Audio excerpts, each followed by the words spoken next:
Hi everybody, the purpose of this video is to show you how to attach a copy of the Hopes and Goals template into your course. So you've added the materials here. I'm going to go ahead and click that, and you'll see right now you are on step 2 where you're going to make your own copy of the Hopes and Goals template. So I'm going to click this document, and you'll notice it's going to prompt me to make a copy, and I'm going to say yes, I want to make a copy.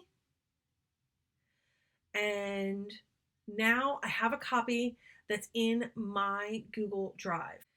Now that I have a copy of the Hopes and Goals template in my drive, there's going to be a couple things that you need to do to get it ready for your students.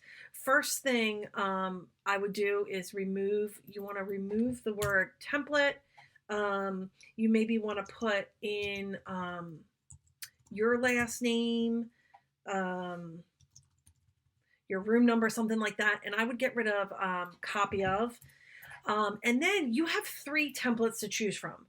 We don't want to give all the students all 3 choices because it'll take them too long.